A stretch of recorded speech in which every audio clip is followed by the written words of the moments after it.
Wednesday's going to come. You're going to have a lot of people that are they're going to be upset. I think Donald Trump is not going to be a gracious loser.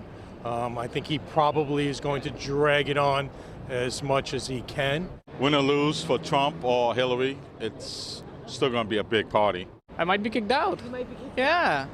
Yeah. I believe that Trump will not concede and that he will continue to try to fight. If Clinton wins, you have a lot of people that are veterans like I am that are going to be really mad and are going to start hunkering down.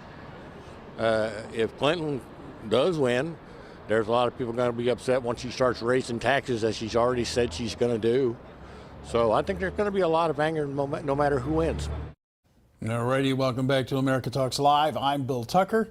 The most amazing thing about that package is that we found those pro-Trump people roaming around on the streets of New York City. So I don't think it means the city's going to go Trump, but Trump supporters are out there.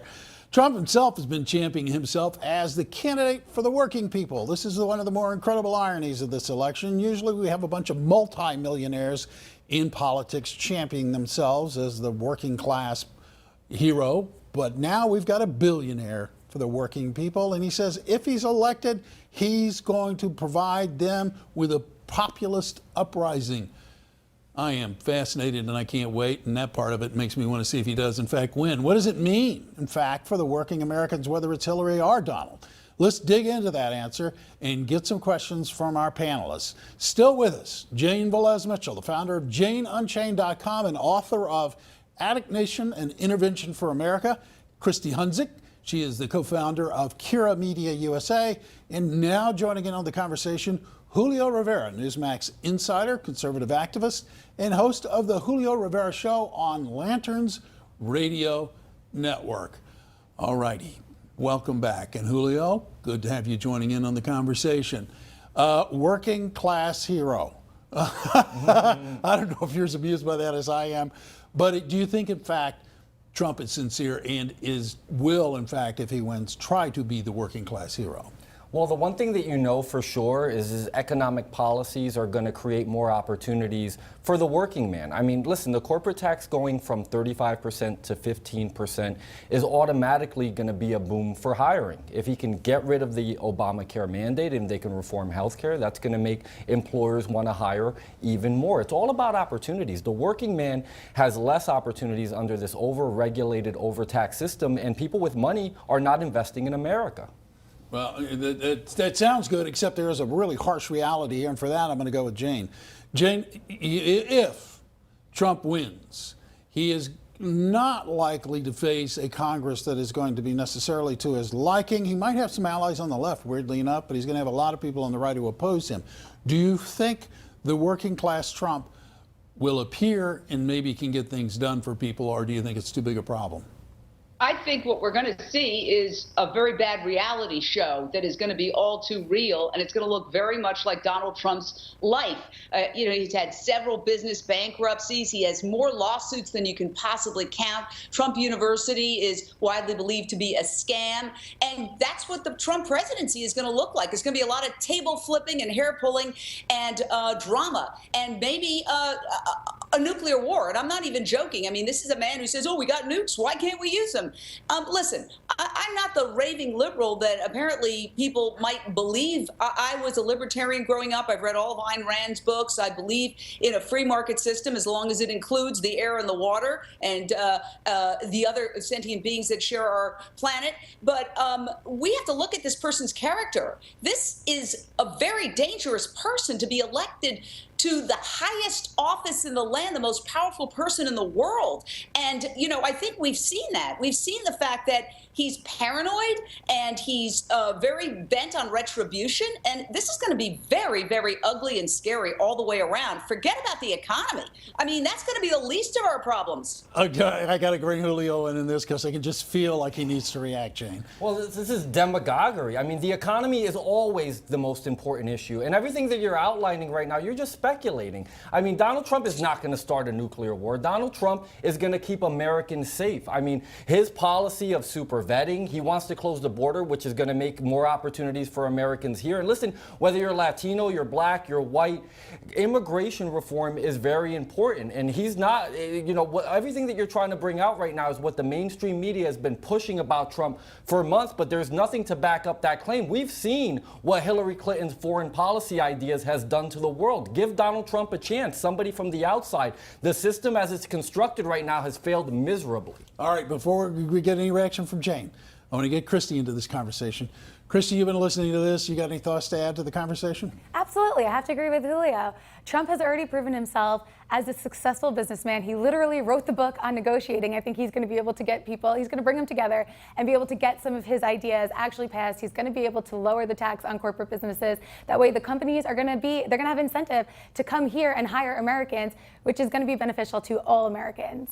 All right, Jane, if Hillary should win, will she be able to keep America safe with her somewhat open border policies? We know, when we've heard and seen it from the emails, she is a believer in open borders. So is Barack Obama, by the way. So is George Bush. There are a lot of people in this line, and it does not come down to a party affiliation. Do you think with the influx of immigrants that she would encourage to come into this country, that this is going to lead to a safer America and a better America? Well, first, let me say, with all due respect, your other panelists sound like they graduated from Trump University. You'd be honored. Yes, I'm sure you would be.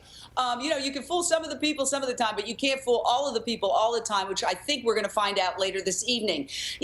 There are 11 million undocumenteds that you're going to just, round up with buses and AK-47s and ship out of this country. I mean, it's a ridiculous scenario. It's unrealistic, and there are smarter ways to deal with the situation. The fact is, Jane, I will say there are smarter ways to deal with it. One of them would just be population. Well, no, I don't mean to interrupt you. I just want to say there are smarter ways, and one of them would just be to simply enforce the laws, so that neither one of these candidates have to do anything except say, guys, we'll just enforce the law. Yes. I mean, this idea of building a wall is absurd. I mean, first of all, have you ever seen the tunnels under the wall? Have you ever seen a rope that goes over a wall? And the ecological damage and the financial damage and the cost.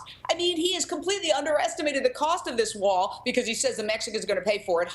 That's not going to happen. It would cost billions of dollars. This is a fantasy. We're dealing with a cartoon character who is running for president, and people have to wake up. They've got to look at the fine print, just like the people who went to Trump University should have looked at the fine print before they signed on the dotted line. Well, I'm not going to agree with you there. You should read every contract you sign, and fool me once, shame on me. Fool me twice, shame on you. As a matter of fact, Julio, your reaction to what Jane was just saying in terms of the border situation. This is what I would rather do. And you don't round up everybody and get rid of 11 million people at once. But if you start enforcing immigration law, you maybe you put up the upfront cost to get rid of maybe 1/10 or 15% of the people that are here. Once they see that the opportunities are drying up and that they are deporting people actively, many will leave on their own. I mean, you have to sanction the people that hire these people. It's a multi-pronged approach. It's not just smash and grab and get these people over the border. It doesn't work that way, but they will leave on their own. Can I ask you a question? Sure. Did you hear that Donald Trump's wife came here and worked illegally